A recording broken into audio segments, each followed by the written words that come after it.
Who just came in? Was that, who just came in? Somebody just came in. Fiorentino. Oh, Mr. Fiorentino. Oh, you slipped by me, sir.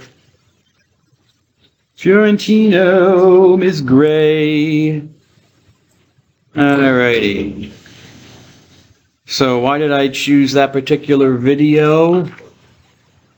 Why did I choose that particular video? Does anyone know why? Oh, Mr. Morita. Anyone know why?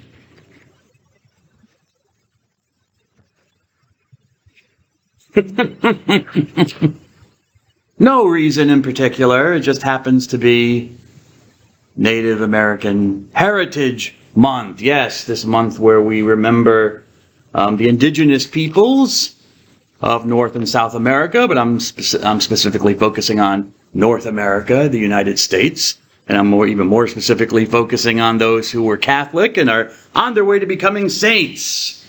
Okay, so I'm going to talk about this dude. This dude, not this other dude. I don't know who he is. Does it say who he is? No, it doesn't identify. This dude here. Whoops.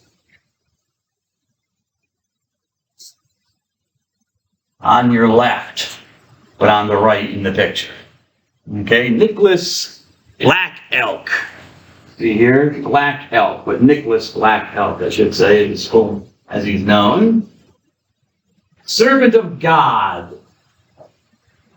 Servant of God, Nicholas Black Elk.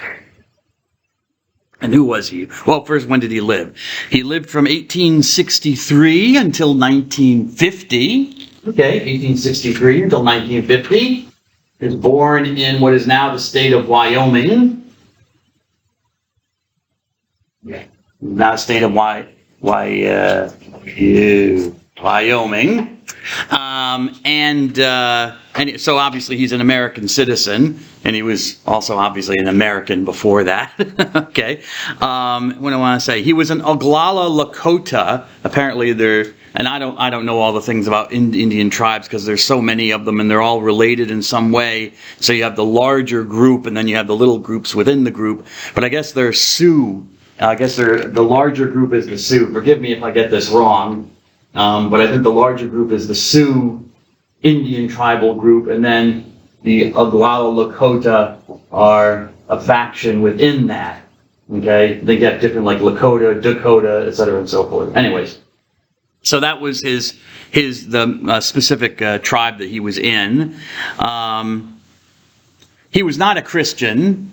He was not a believer in Christ in his early years, and he actually fought at the Battle of Little Bighorn. Does anyone remember that battle and know why it might be, remembered? I don't know how important it was, but why it might be just remembered. Anybody?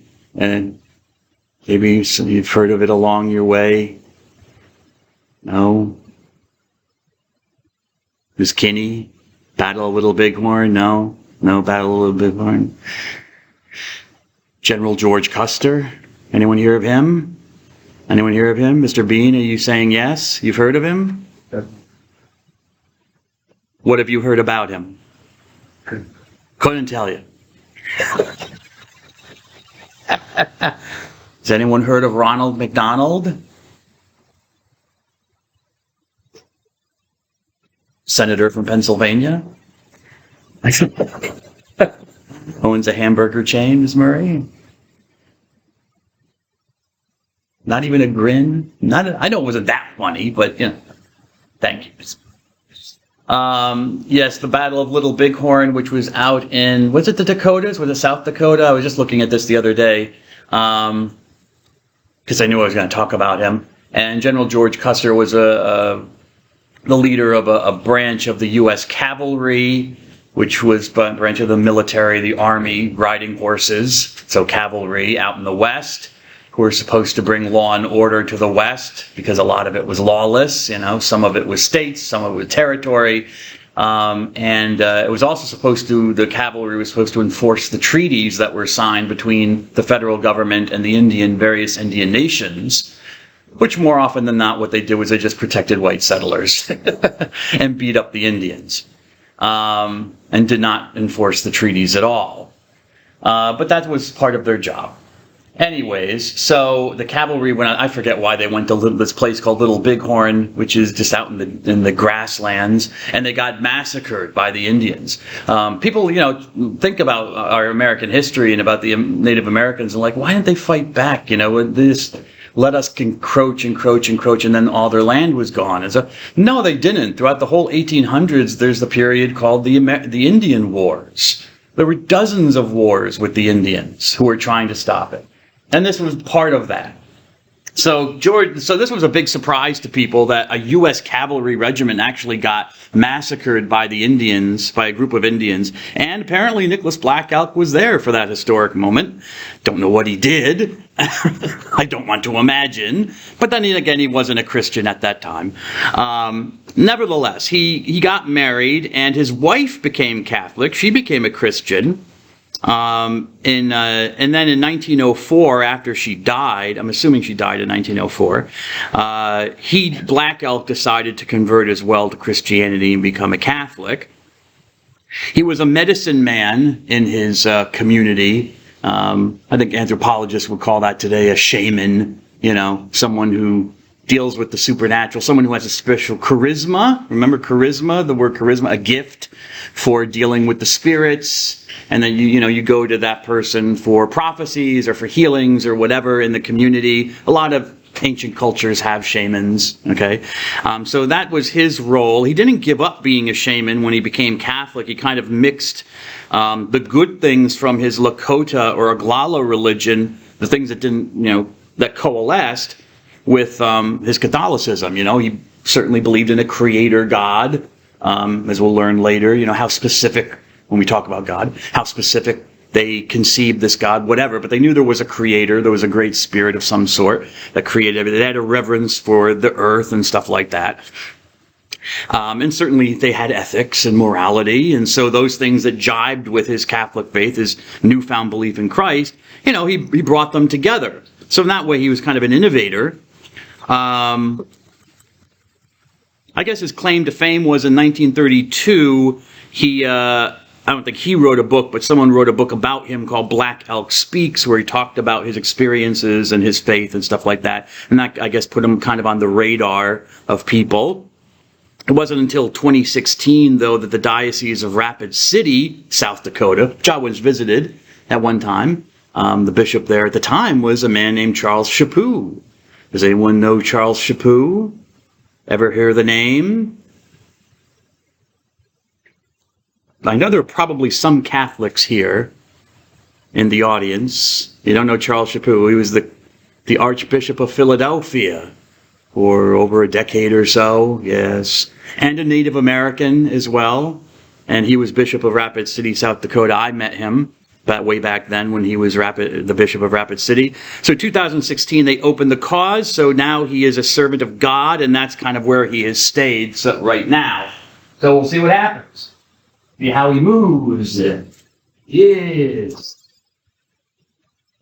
So I certainly ask for the servant of God, Nicholas Black Elk's prayers. Please bless all the Native Americans, but bless, of course, his people, the Oglala, and bless all of us in this class and in this country, that we may have peace and may live in this country peacefully.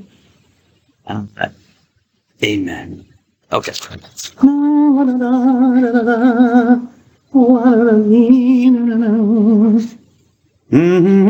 Where are we? Where are you? Not a we, Dr. Dunn.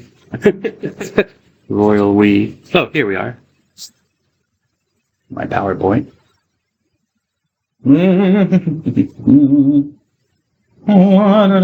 God. Okay, you knew we'd get to him eventually. Although we've been talking a lot about God already, I guess. But why did I treat God first? I guess I could argue that I'm not treating of God first because even Christianity's understanding of God is seen through the prism and in the light of Jesus Christ, of Jesus of Nazareth. Okay? Remember, the Christians, the early Christians were all, well, as far as we know, Jews. So they had that Jewish conception of God. They had that revelation in the Old Testament that taught them about God and their beliefs. But Jesus kind of turns that all on its head. They have to now kind of redefine God and make sense of God in light of Jesus, this man Jesus. The question of who is he? Okay? That's probably one of the I don't know, I don't think anyone really got this when you did your paper on Mark, but maybe you noticed it. But, one of the things, because a lot of you talked about the Messianic secret, but, that's a theory. But why might why might that crop up so much in the gospel of people asking the question, who is this God? The demons know. They cry out, "You are the Son of God," but Jesus won't let them tell. The guy at the very end of the gospel, the pagan Roman soldier standing at the foot of the cross, looks up at Jesus and sees how he died and says, truly this was a Son of God, or the Son of God, but he may have also said a Son of God in some manuscripts.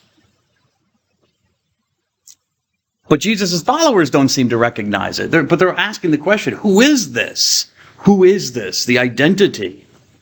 Which might, as a reader, if you pick up on that, you might figure out that, Mark is kind of like pushing you to ask that own question yourself. Who do you say that I am? Anyways, human language and concepts, as perhaps we know, are limited. They're limited, okay? And inadequate in certain ways, especially when talking about a concept like God. Okay, but we doesn't mean we can't talk about it, because we talk about a lot of things that our brains really can't wrap themselves around, but we find ways to still talk about them. Okay, mathematics, physics, and if you take physics, has anyone taken physics? Anyone taken physics? Took that plunge? Took physics at all in class? I avoided it because I'm just not good at math and stuff like that. I'm terrible at it. Although science fascinates me, but no, okay, whatever. But I'm sure you've taken mathematics. Anyone studying to teach math, like, in school or something, like high school or something? No? Majoring in math? No? Okay, fine. It's you and me, sir. Yes, you and me. Another day. All right, Mr. Musa? But we develop all sorts of symbolism and stuff that we can talk about things that just, if you think about them, just blow your mind. The age of the universe, the size of the universe, just the physical material world. But this applies no less to God. Okay, God, we talk about God, but we have to recognize that in any way that we talk about God, that our language can always need to be purified in a way. Okay, so it's why I say that? I want to talk about that. Human language and concepts are, for us, our only reliable tools, really, to talk about anything. We want to talk about. So, and for knowing something about the physical world just as much about, say, God, okay? Because people sometimes draw this barrier. They're like, okay, we can talk all about the physical material world all we want, but something like God, no. How can God's unknowable? Well, that's true, but so is the material physical world. I mean, I personally am never going to know everything about it. We are never going to know everything about it. In fact, in some ways, it's impossible for us to know anything about the physical material world, because if you know anything about what's going on, everything is moving away from each other in the material world at an ever-increasing rate, to the point that eventually all the stars and all the galaxies and everything will be so far away from each other that we won't be able to even see anything. And all the stars and whatever would be pulled apart, and apparently the galaxy, or not the galaxy, but the universe will die a cold death as every star burns out of its energy eventually. But that'll take trillions of years, Mr. Mish, so don't get too afraid. It's not around the corner like Jesus is, okay? Right around the corner. So, I mean, even just the physical material world will get to a point where we simply cannot see anything anymore. We can't see the stars that are even nearest to us, and so we'll have no knowledge of them. It will be impossible because their light won't be able to reach us anymore. And so, it's not so there's an analogy to be had there. Things might not always be able to be spelled out with crystal clarity.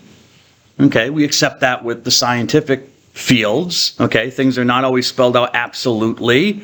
Sometimes things are right enough. If you've ever learned about or heard about, was a Bayesian, it's a Michael Bayes, which I think he lived in the 1600s. But he proposed this idea of science, that science is not about truth, but it's about kind of a spectrum of truth. Some theories are closer to what's right and what's real than other theories. And that's what you're kind of always in science looking for. You're trying to get as close to the way things really are as possible. And of course, and part of the beauty and the fascination of science and its wonder is that you always seem to be finding a lot of other things that start pressing you forward to more knowledge than what you know. So you think you know what the universe really is, but you really find out you don't. You're always pushing forward. There's never a point where everything is absolutely clear. Although they used to believe that in the 1800s. About physics. They thought they had it all figured out, and then came along someone named Albert Einstein in the 20th century and blew that apart. So I think that, and when we talk about religion or we talk about God, I think the aim of God is just to make sure a lot of times that human beings don't get it wrong.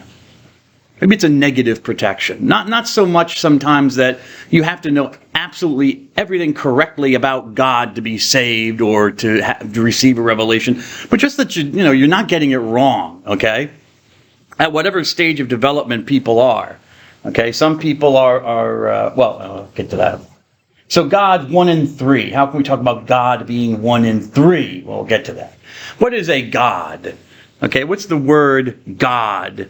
It's mean. In the general sense, we can say that a God, this is a word, it's simply a word for a concept. And what's the concept? Any powerful superhuman entity.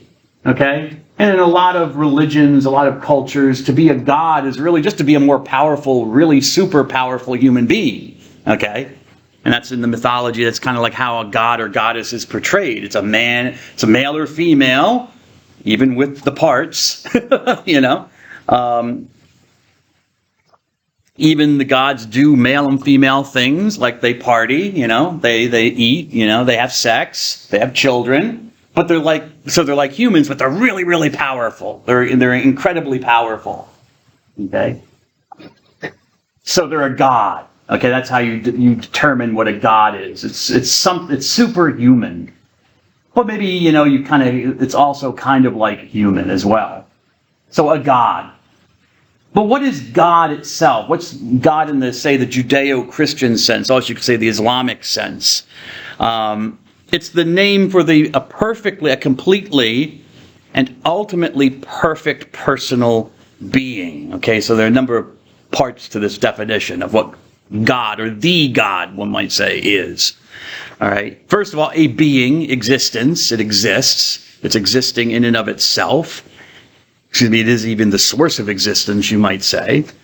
It is ultimate. It's ultimate, meaning ulter, meaning last in Latin. So there's nothing before it, because if there were, then call that God. If you find out that there's something that's older than God or existed before God, then that thing would by definition be God, because God by definition should be ultimate, should be the last. If, of course, God is existence itself, because you either exist or you don't exist. It's either plus or a minus, So, it makes sense to be the last and have nothing existing before. So, perfect, meaning every perfection, everything that tends towards the good, is within God. So perfection of knowledge, no limitations of space or time or material. Perfection. What else?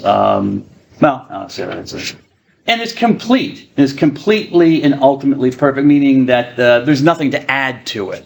I mean, if you've got a God that's 99.9% God, but you find a God that can, do something, maybe the 1% that God can't do, well, then that God's obviously the 99.9% plus the extra.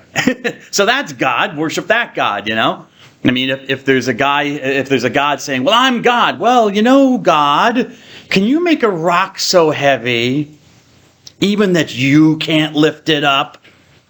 Well, I guess not. But Vishnu can.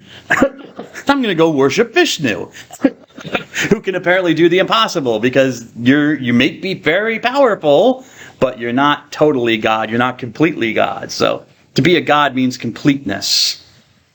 Okay? If you have a God that can't do everything, then there's obviously something that can do it. And how do you explain that? There's something that can do things that God can't do, apparently, which doesn't seem to make any sense according to the term. The word God ultimately comes from our friend here. I think maybe I've mentioned Proto-Indo-European. I don't think I've mentioned it in this class, though. The basis of our language, the Proto means first, and Indo-European is our language family that our language English belongs to, called Indo-European because there are a group of languages that span from northern India all the way over to the coast of Ireland in Europe that are all related to each other.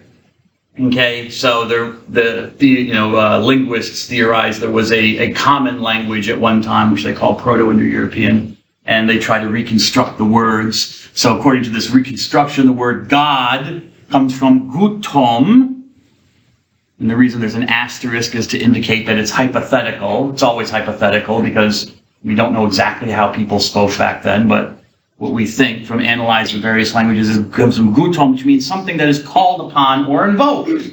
So prayed to, something you ask, you ask something to do something for you, like a spirit or a god, I guess you could say.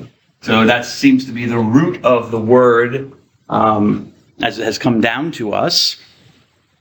So even in that word gutom, it implies relationship, personal, because you have a relationship with another person. All right, so it implies some sort of relationship if you're invoking or calling upon something, even I should say someone actually more specifically, because a person's more of a one than a thing. And I'll talk more about what a person is later, okay? But it's not just God is a personal being as well. I should have mentioned that. God is not conceived as some kind of force. Some religions do, and some people do. It's kind of a force or a spirit. But in the Judeo-Christian sense, God is a personal being, so you can have a relationship. Can't really have a relationship with a force or an energy field or the great electron or something, that's just there. Or a mind, an eternal mind, as some people can say. How do you have a relationship with those things? I don't have a relationship with your mind, Mr. Fiorentino. I have a relationship with you. Well, to a point, sir. Platonic, sir. But your mind is part of it, obviously. It includes your mind. Okay? But I don't know what's going on in your mind, Anyways, if we look at other languages, I just think it's interesting to see how other people have talked about the divine and compare it. So go into what human knowledge can give us, just people thinking about these things. The word for God in Greek is theos. I think we've encountered that already, so hopefully you remember it, which might be based on the Greek word thesestai, which means to pray. So again, that idea of invoking or calling upon. Pray. Thesestai. In Sanskrit, which is an ancient language of India, it's a dead language, but it's related to Greek. It's Indo-European, so it's related to Greek and Latin and stuff. And if you ever like languages and you study stuff, you'll notice that there are a lot of commonalities in their grammar, but in words, between these old languages. But in this case, the word deva is the word for a god in Sanskrit. And notice the connection with the Greek and Latin words, deus in Latin, or deus, deva, and dios. So isn't it theos? Yes, but there's a more basic form, which is dios, which is close. So deva, so you see the connection in the language, which means to shine or glow, to give off light, okay? Which might be a connection to the sun, you know? A lot of cultures worship the sun and the moon, and sun worship is very big in Hinduism, the religion of India, the ancient religion of India. So that might be a connection, that it's this glowingness or energy. God is energy. That's how they describe it. Hebrew, which is of a different language family, the Afro-Semitic language family, different language altogether, uses the word El or Eloah for the name of God, or Eloah, or El. Israel, yes. Which, I don't know if I gave you the meaning of that, but it means God rules, or God is the ruler. I might have given it to you when I talked about the little bit of the history of Israel. But anyways, Yisrael means God is the ruler. Yisrael, God. Yisra, he rules. Probably comes from this Hebrew word ayil, which means strength, power. Okay, so the idea of power and strength. That idea, this kind of a feeling you get, you know, like if you've ever been out in a thunderstorm. I remember one time I was out in a thunderstorm or rain. It wasn't really raining. No, I think it was just thundering and lightning. It was here in Pennsylvania. It was up in Scranton. I was at a seminary, and I went outside just, I'm standing there, and I'm just like, I'm going to show weather, who's boss. I mean, I'm a human being, Sembalak. The clouds know that. I'm standing out there just looking. It's beautiful, And then, man, there was this big clap of thunder and lightning. Oh! I mean, really loud. And scared the heck out of me. And I ran back in like the evolved primate that I am, Mr. Morita.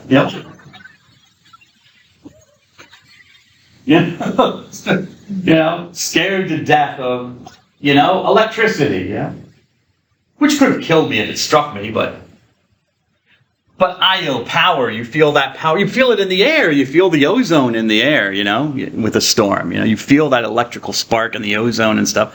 So that translates into power, I guess. In some cultures, they felt that physical feeling, and that's like God, They associated it with God. Okay? All these ideas are found in Judaism, in the Old Testament. God is, you of course pray and talk to God. God, when he appears sometimes, appears in light, okay? Glowing and shining, God is powerful and strong. He shakes the earth, okay? Causes earthquakes and all sorts of stuff. And some of you did mention in your papers, well, actually maybe one or two of you, maybe not all of you, the transfiguration scene in Mark's Gospel after chapter 8, where Jesus goes up a mountain with Peter, James, and John, guess who, of course, and is transfigured in some way, and he glows. His clothes become as bright white, such that no fuller or dyer in the world could make them. So apparently he glows, he shines. Indication of divinity, maybe. So there is a God, apparently. I hope so. Other than we're all lost. And when we talk about God, or talk about anything, we have to get into a little bit of philosophy here. So we want to use some philosophical terms so you can understand what I'm talking about. The first one we want to talk about is the essence of something. You could also say the nature as well. But I think essence is a more proper philosophical term. It comes from the Latin word sum or esse, which means to be something. And essence is precisely that. It's what something is in order to be what it is. To be human, you have to have a human essence. Okay? To be a horse, famous example, you have to have horseness. Okay? You have to have a horse's essence. To be that thing. If you don't have it, if you aren't it, then you don't have that essence. Okay? Existence is another question. Now, I can talk about God, but God may not exist.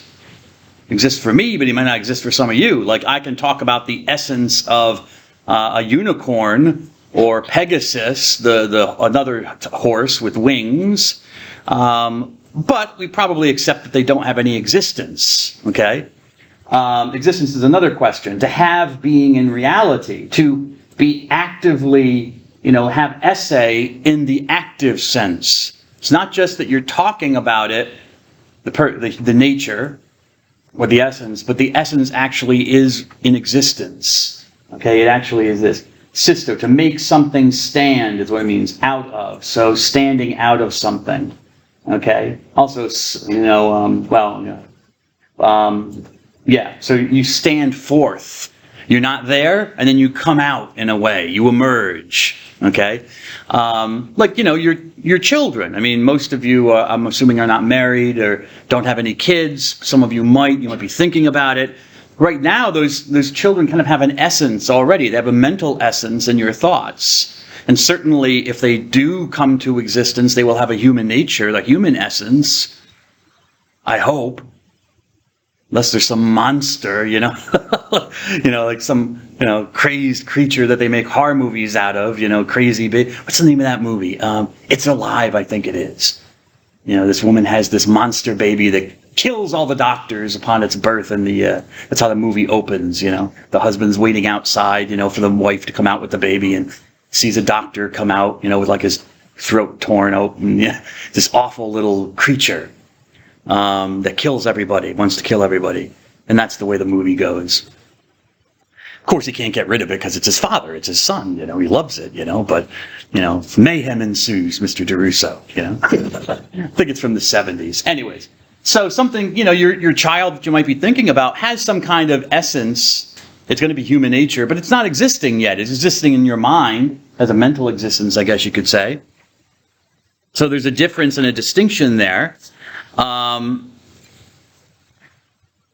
This gentleman, St. Thomas Aquinas, he was born in Italy, around Naples, which is in the south central part of Italy. And he was born in 1225, or around 1225, died in 1274. He's considered one of the greatest theologians of Christianity. He was a Catholic. He was a Dominican. I've mentioned the Dominicans before, the order of preachers, because one of our Hispanic saints was a part of the group. Was that Sister Maria Flora? Anyways. So there he's dressed up like a Dominican. The Order of Preachers, founded by St. Dominic Guzman, a Spaniard, in the, I think the early 1200s. Anyways. And he wrote a number of things, but one of his most famous works is a summary of theology, which in Latin is called the Summa Theologiae, summary theology of theology, which is really a beginner's work. It's in 3 volumes. He never completed it. He died before he was able to finish it. But it was meant as a beginner's work at 3 volumes. A beginning, an introduction to theology.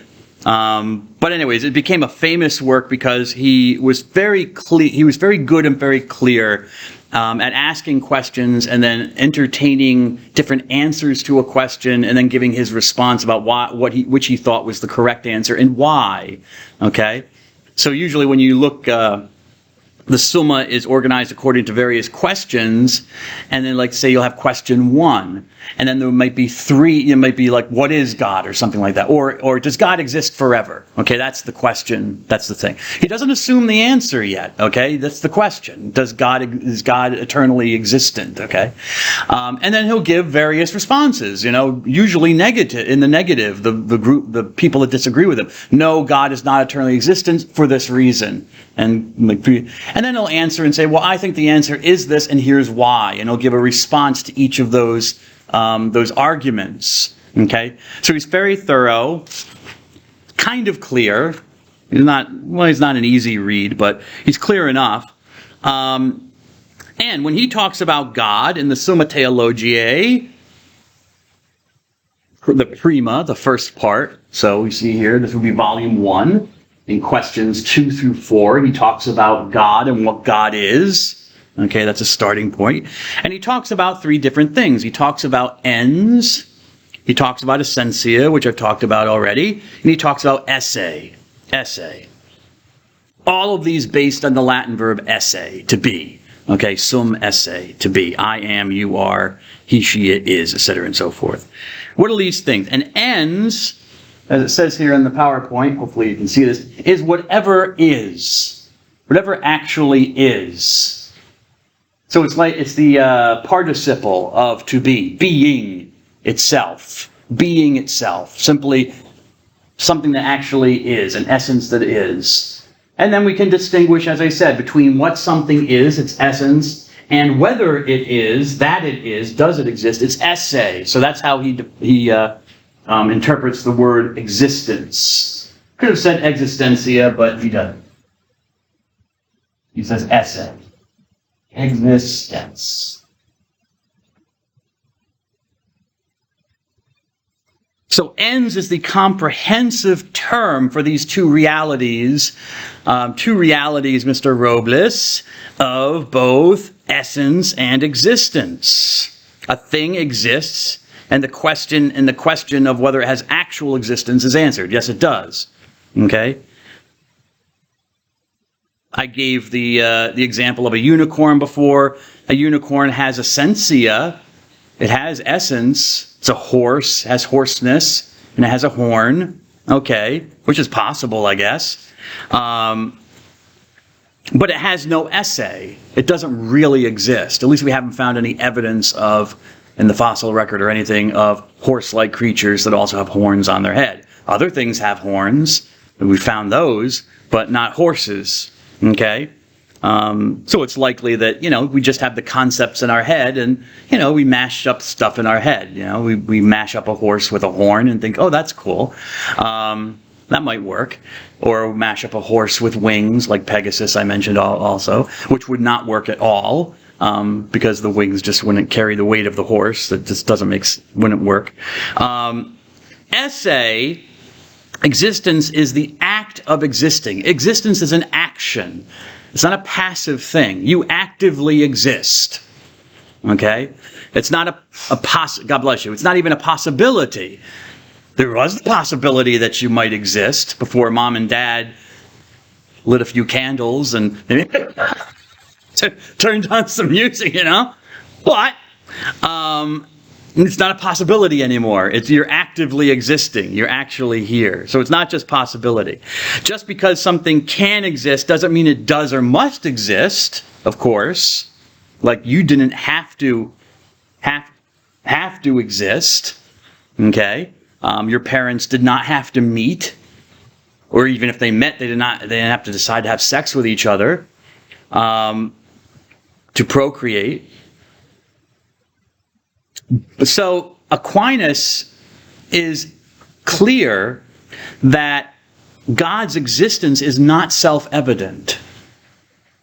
Okay, Aquinas is not an atheist. He believes in God, but he's honest as well. And within these distinctions, just because you can conceive, it's like someone can make the argument, and some people have in the past, that because you can conceive of a being that is the most powerful being, that must exist, obviously, because how could I even conceive that? Well, how could I conceive that? Because I'm not the most powerful being. I don't live forever, so where would these ideas come from?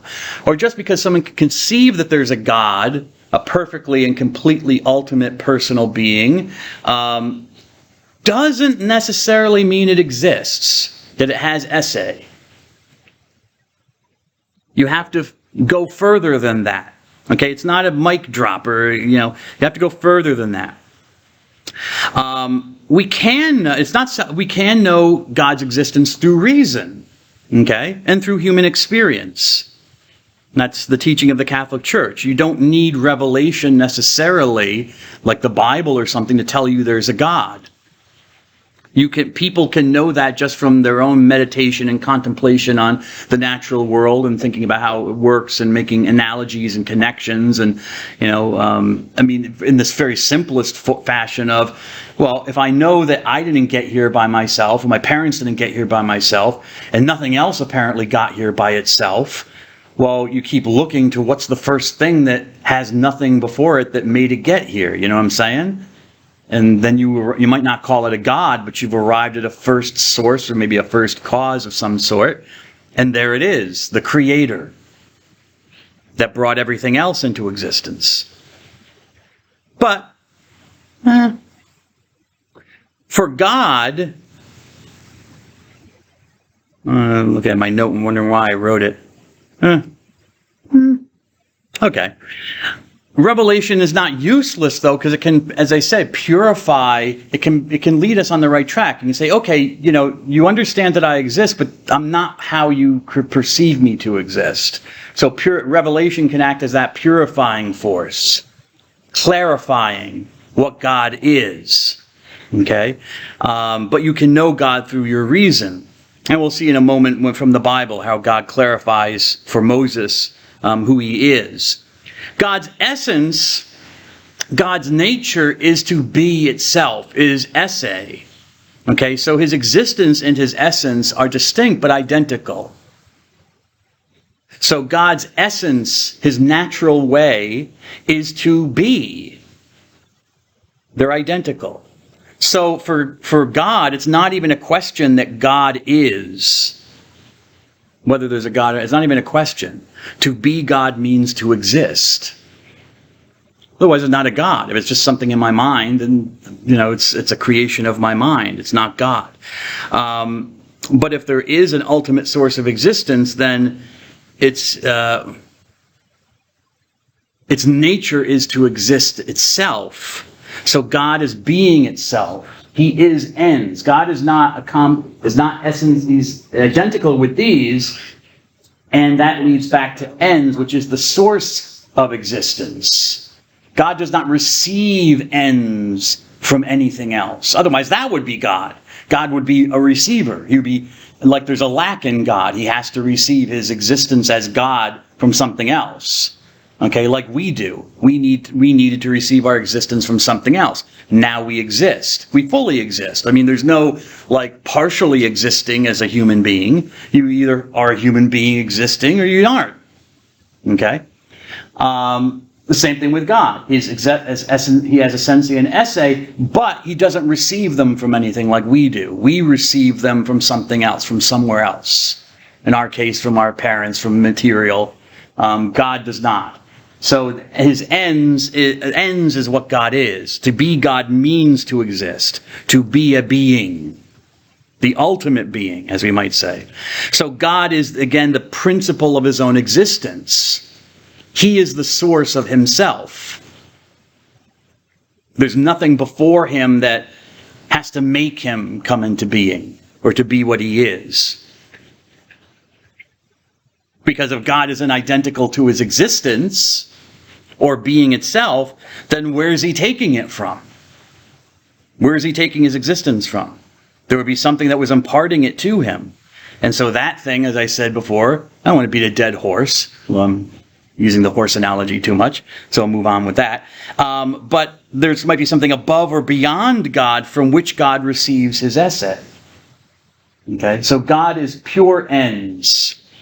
He is the pure act of being. Okay? According to Aquinas, in a famous expression, which I give to you in Latin and then I'll translate for you in the Summa, question 4, Article 2, Deus, God, est, is, ipsum, that which, or himself, he himself, esse per se subsistens. Okay? He is existence, esse, per se, of itself. We use this in English, we use the phrase per se. Subsistence, to subsist, or another way of saying existence. So a literal translation of this would be God is existence itself, by himself remaining in existence. Which just sounds very clunky in English, so I give you other ways of understanding it in more, colloquial English, which is God is the one who is existing of himself, or God exists in and of himself. Okay?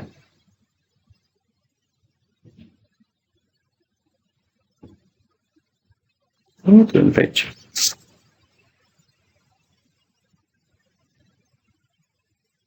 What follows from that, if there is a God, that there is a God. Okay? That for God, there's no possibility of existing or not existing. Because, as I said, existence is what he is. That's part of the definition of what he is. It's not the definition of what I am, because I could exist or not exist. There are all sorts, as I mentioned already. But to say that God exists and there is a God means there is a God, unless you want to say there are multiple existences, which I guess is a possibility. I mean, I guess people can argue for that. But for Christianity and Judaism, the assumption is that existence is unitary, that it's singular. Okay? There aren't different me's. All right? There's one Matthew Dunn walking around. So my existence is unitary, just like yours. Even if you're a twin or a triplet, you all look the same. You have basically the same DNA. Your thoughts are not the same. Your desires are not necessarily the same. You do have a separate existence, not physically, but also spiritually, I would say. So existence for anything becomes is a unitary thing. It's held singly. It's not held together. Now, of course, you might have people who have mental illnesses where they think that they have out-of-body existences and stuff like that. Yes, okay. I acknowledge that's but it's seen as a psychological disorder. It's not seen as it's real. The person really feels that way, but it's not real in the sense that there's another me over there by the door. Okay. We still assume, even psychologically, that your existence is unitary. It's the single person you're dealing with. And if God is identical to his existence, then to his existence, and there's only a single existence is unitary, then God would seem to be unitary as well. We can seem to reason from that. So there aren't many gods. There's really, even in some religions where there are many gods, even like Hinduism. But if you go deep enough into Hinduism, even Hinduism will say, well, there's really only one God that just is manifested through a variety of forms, other gods as well. And Hindus debate who is actually the one God. Is it Vishnu? Is it Shiva? Is it Devi, the female goddess? Anyways. But the great insight of Judaism, the Jewish religion, the first religion in the world to come up with this insight really was monotheism. And they didn't come up with it through reasoning, actually. They came up with it through revelation. This God entered into a relationship with the ancestors of the Jews, apparently. That's how they came with it. If you read the Bible, there's no philosophical exposition about, okay, there's a God and this is how you can figure out there's a God. It's just taken for granted. Why? Because God just starts doing stuff. He just starts showing up in the life of Abraham and Isaac and Jacob, Israel, and Moses, and doing things. So monotheism, the Jews eventually, Mr. Kish, after time, arrive at the idea that there's only one God. But they have to be led that way. Even if you read the Bible, there are plenty of places where it's not particularly clear that there's only one God. They were, probably the ancient Jews, the ancient Hebrews believed in many different gods and goddesses as well. And sometimes that's indicated in the older texts of the Old Testament. And then later they're kind of revised in light of the fact that there's only one God, the God of Israel. But they have to be led there, okay, through their experience of God. God has to, again, purify, you're right that there's a God. You're right that I'm that God, but you're not right in associating other beings as gods with me. There has to be that purification. And it takes a long time. And not without controversy or conflict, if you read the Old Testament. This is the fundamental idea of Israel, that there is one God only, that there are no other gods that exist, and that he is their God. He's the God who has chosen them as his people, and he's the one they worship. This is not formulated specifically, but it permeates the whole Old Testament. This is the assumption of the Jewish people. This God is truly God. He's not bound to any realm, beyond, some divine, he doesn't exist in some divine multiverse, some other universe of divinities, or some other cosmic order. In fact, everything exists from him. So God is, monos and theos, yeah. Okay, so monotheism, in case you just mentioned it, you know theos already, I hope, and monos simply means only, one. Okay, which we use in English as well,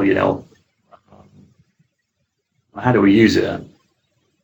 The words in my mind is not very helpful. I'm thinking of mononucleosis. That's not very helpful. Even though it's using it in the sense of only. I'm trying to think of a more common, Dave. Monotone, like one tone. It's, monochromatic means one color. Something's monotone means it's like one sound. It's boring and stuff like that. Okay. God is not possibility, or what in philosophy they call potency, from the Latin word posse, or possum, which means to be able to do something. Possum, to be able to do something, or posse, okay? Potency, which simply means, is a fancy philosophical term for possibility, the state or condition of being able to do something, to be able to act, okay? We are potency, okay? We're total potency. We have the ability to do and act and make changes. We don't. We are full of possibility. Okay. That's part of our nature, and that's part of what the natural. What's part of the natural world is that the natural world changes. Things come into existence. Things go out of existence. Things combine and become different things. Okay. That's potency. Right there. Okay? But there are no possibilities or potentialities in God, because what is there that God can do? If he's God, he can do everything, obviously, or should be able to do everything. But what is there that God's lacking in his actions? Okay? What changes does God have to make? Maybe he has to go to anger management class, especially if you read the Old Testament. But, by definition, God should not need to change. There should be no potentiality. God is wise. God is good. God is merciful. God is true. And he either is these things or he's not fully. And if he's not fully, then he's not God. He doesn't fit the definition. He's not completely perfect. He's not complete and perfect. He's lacking in something. He's like mostly a good God. He tries to do the right thing, Ms. Goff. Okay? And that's, again, not self-evident. That has to be revealed to the Jews. It's not self-evident that God is good or wise or true. Okay? God could be bad. God could be a liar, a trickster. God can be malicious. And so you find this in, a lot of human religions. Again, Hinduism, I cite it because it's really the only living pagan religion we still have on the planet, one of the largest of the world religions. But you have, how did they figure out, they believed in gods, that there were gods, but gods, good things always don't happen. Sometimes you have evil, so there were bad gods. That's what the demons are. They're basically gods, very powerful beings, but they're bad. They do bad things. And sometimes they fight with the good gods. And what happens is that humans get in the way. So they have sometimes a war and have to decide and defeat the demons and all this stuff. But, when you read the Bible as well, it talks about God getting angry or God inflicting punishments on the people of Israel. God changing his mind, regretting that he did things and stuff like that, and changing and all this other stuff. That was their view of they had that kind of pagan view of God. That God is a God of possibilities, like human beings. He's still thinking like God is a human being, like just a really powerful human being, like they are, like humans are. A human being like humans, but just really has a lot of power and force. And that, again, that has to be purified. That's not what I'm like. Yes, you're right that I am wise and I am true, but I'm always these things. I don't cause evil. I'm not evil. God has to teach them that. That's not absolutely apparent just from the natural world, because, bad stuff does happen. you get a cancer or something. So God gave you cancer. People still think that way. Why would God give me cancer? Like God's good. Well, if you ask him is God good, well, yeah, God's good, but he does give a cancer every now and then. He does cause an asteroid to hit planets and wipe out the dinosaurs every now and then. Maybe because he's just having a boring day, Mr. Means, and he needs some excitement in his life. So, I'll kill some people's firstborn children or something.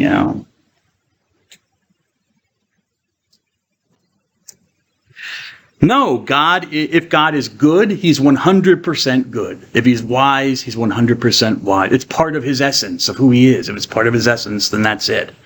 It's not possible, for example, for you to be any more human than you are. Okay? I can say, well, so God does not have that potential. He is those things. He is perfect and pure act. Okay? Just like we are. We are act as well as we're existing. We're in the act of it. But God is perfect and pure actuality. The state or condition of doing something. He is always doing. Ago, to do in Latin. And so another definition for God, according to Aquinas, is God is the actus purus essendi. He is the pure act of being. The pure act of being. We're not a pure act. We are an act of being because we exist, but we're not purus because our existence can end. Or change, I should say. Because we die, and we also come into being, okay? And the same thing with the physical world. All, planets and stars and atoms and stuff, they decay and whatever. So they are an act of being, but they're not purus because they change. But God is the purus, the pure act of being, the act of existing that doesn't change. There's nothing that God needs to do. And there's nothing that needs to be done for him. Nothing that needs to be finished for God, completed. He is another way to translate this, the more colloquial English would be that God has realized perfection. He is perfection realized without end. And it has to be without end, doesn't it, Mr. Mish? Because then it's not perfect. I mean, if there's an end to it, like God's only got so many years, and he is kind of an old dude when you see those pictures, right? He's getting up there,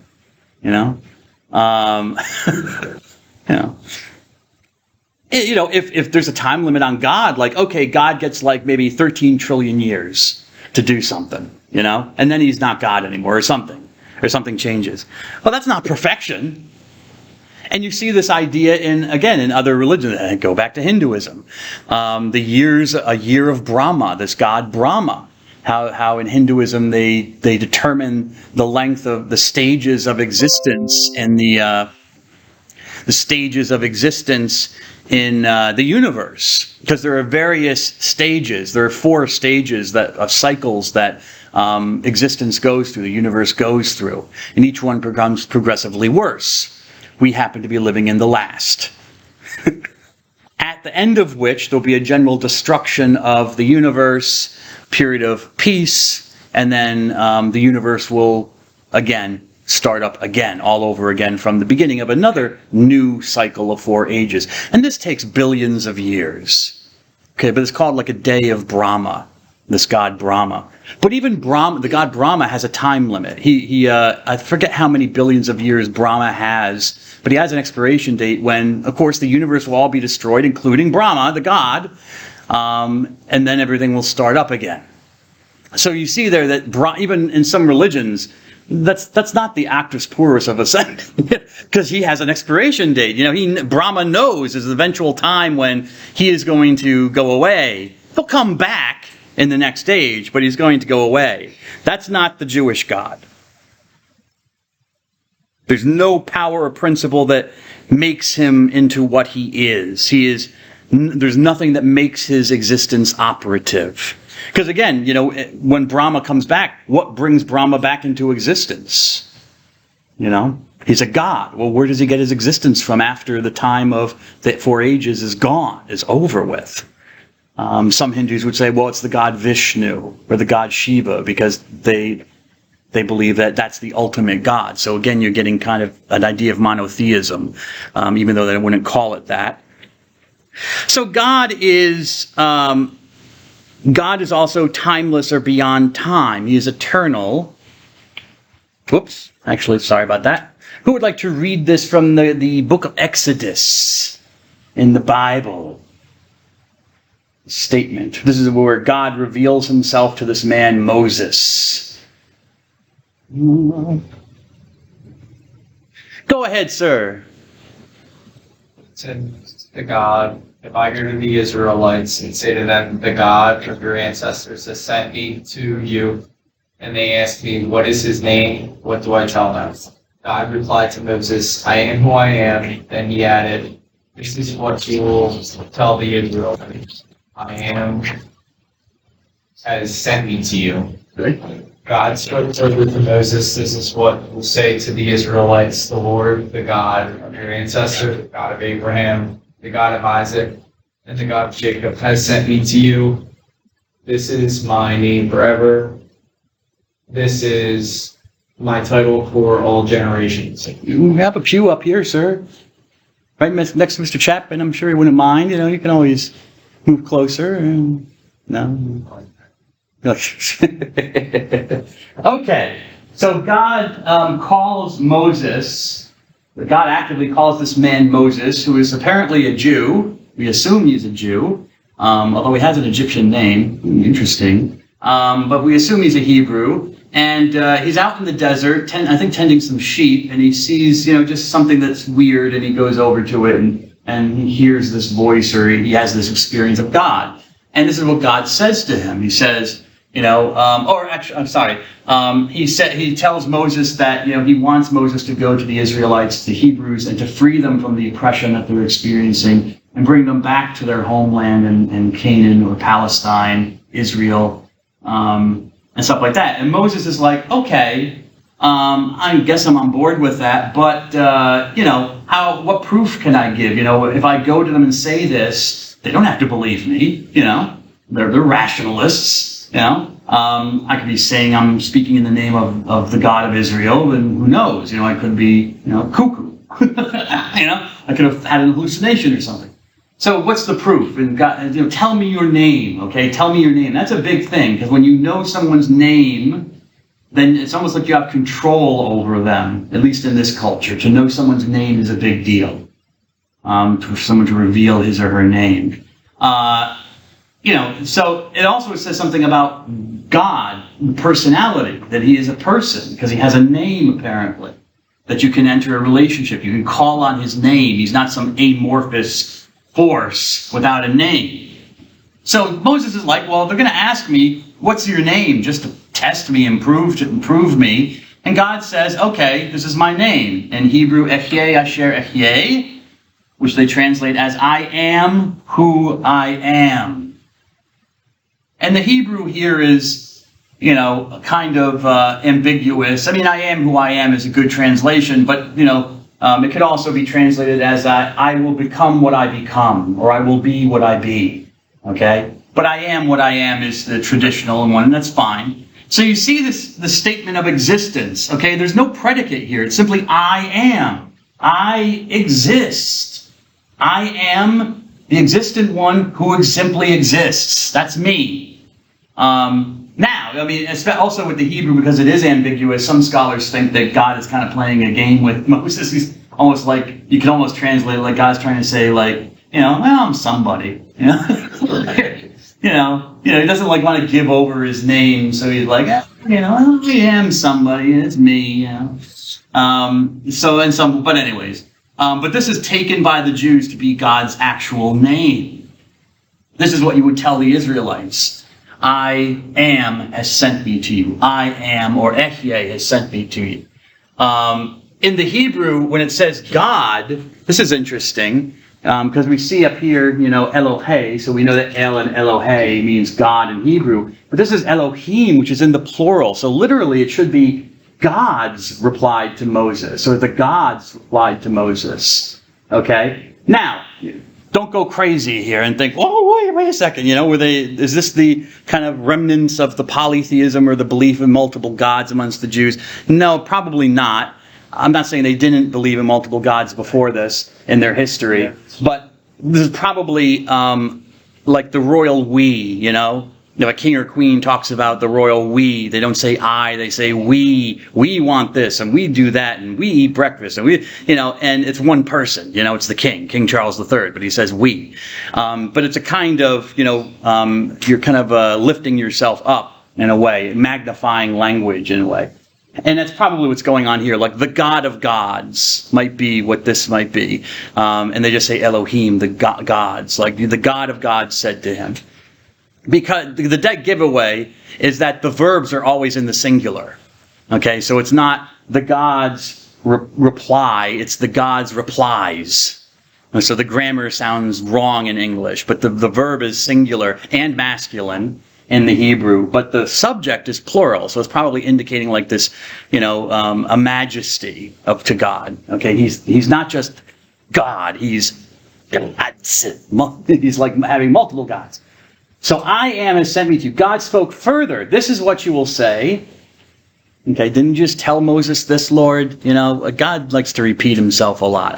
But then again, Mr. Fiorentino, he's old. And when you get old, didn't I tell you this story? Let me tell you this story. It's like, yeah, Grandpa, this is like the 5th time in the last hour you've told me that story. Okay, Moses, let me tell you again what you're supposed to tell the Israelites. Okay.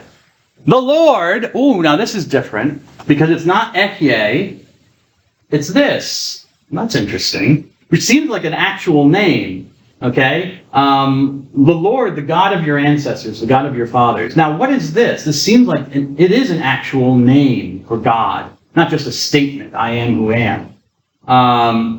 It's shrouded in mystery. There are no vowels here because we don't know what the vowels are. Whenever it's written in the Old Testament, it's written without vowels. We don't know because the name was so, this is God's name, and it was so holy, so sacred. Only a few people, like the high priest of the temple, could know what it was and could say it. You never said the name of God. So eventually through history, the vowels and the pronunciation got lost, and they didn't print it. When a Jew comes across the name of God in the Bible, he will usually say, my Lord, Adonai. He'll say that instead of Lord or God, and what this might be. Scholars have kind of back-engineered it, and they think it probably should be pronounced Yahweh.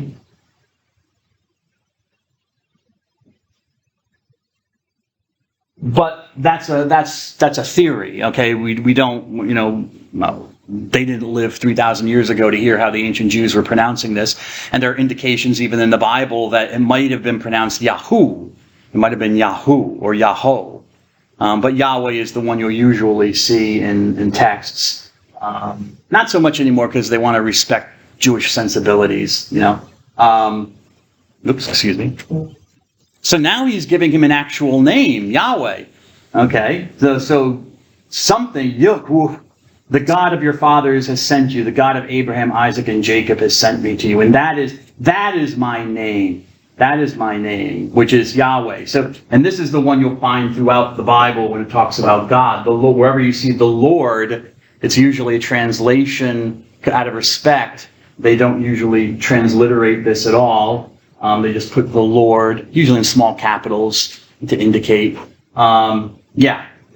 So that's my name, the Lord, or Yahweh, or I am. Okay, because the root of it, of course, for Yahweh is in the verb to be, Ehyeh, or Haya, I think it is. So that there is a revelation. Okay, and that's kind of a revolution in the history of religions, where God is identified as an existence, as existence itself. I am. I simply am. Okay. Yes, I got you. All right, I'm moving along. I think there's one. Okay, I think I already talked. This will be my last point. And I've kind of already mentioned this as well, but change. To change means to become different, to become something else in some way. Okay, you're changing right now. Some of you are digesting food in your bellies or drink. Some of you are growing. Certainly your brains are growing. Your brains won't reach their full capacity of growth until you're around 26 years old. I don't think anyone here is 26. Well, maybe some people are. And then it goes on a long slide of degeneration, Ms. Murray. So, spoiler alert. Sorry about that. You know what? Just the way we're made, apparently. We're bad copies of copies of copies. So that's change from the Anglo-French, our old friend Anglo-French, changer, which comes from Latin cambio, which means to exchange or barter. So it has an economic root, okay? If, people exchanging goods and stuff like that, making change for you, if you're at the Dunkin' Donuts and say, nah, keep the change. And it's, oh, thank you. So becoming different, cambio. God does not change, obviously. He doesn't become different, or he's not God. He's because the question would be, well, what would he become? More of a God? That's like, having, jumbo shrimp. It's like an oxymoron. It doesn't sound right if you think about it. How do you become more of a God? Less of a God? Maybe. Okay, that might be possible. He could condescend and become less of what he is, I guess. Be demoted, by the other gods, maybe. For showing up late to the God meeting. That's the 5th time, Yahweh. Now you're just a demigod. All right? You're going to have to work back for your extra stripes, So God doesn't change. Okay, that's my point. Remember, there's a quiz tomorrow. So please make sure you take it. And I'll see you next week. God bless you all.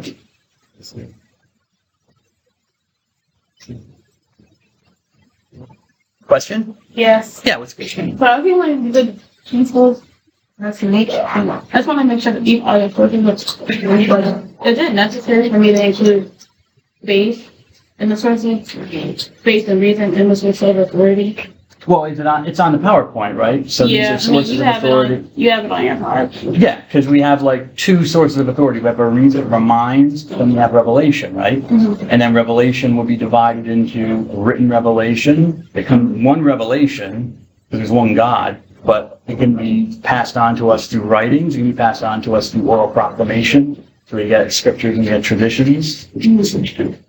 But they're all from the same source. So yeah, ultimately what do you think? There are just 2, right? There are 2 sources, and then the one source is divided into 2. Make sense? The 2 are sacred scripture and sacred traditions. The 2 of what? Are you saying that the 2 sources of authority are sacred tradition and... Nope. Nope, there are two basic... We're the 2 basic sources that you by which you judge the world. Oh. If you're a believer, if you're a believer, if you're not a believer, then revelation wouldn't be part of it because you wouldn't believe in any supernatural being or something like that would tell you stuff. Right. You're just focused on reason. But this is a Christian course, so. Yeah, I'm Christian. Oh no, I'm not questioning that. I understand. That's fine. But I'm just saying, since this is coming from a Christian perspective, then we have to add revelation from God. Mm-hmm. And then the revelation from God comes to us. People talk about God. People write about God. Mm-hmm. Okay. Make sense? A little bit. Okay. So when I'm writing my discussion posts, I can say that the source of authority are faith, reason, magisterium, sacred tradition, and sacred scripture. You can. Okay. Okay. You can. Yes, Ms. Gray. Yeah, go I ahead. got the email with Hold on a second. I just want to stop the recording.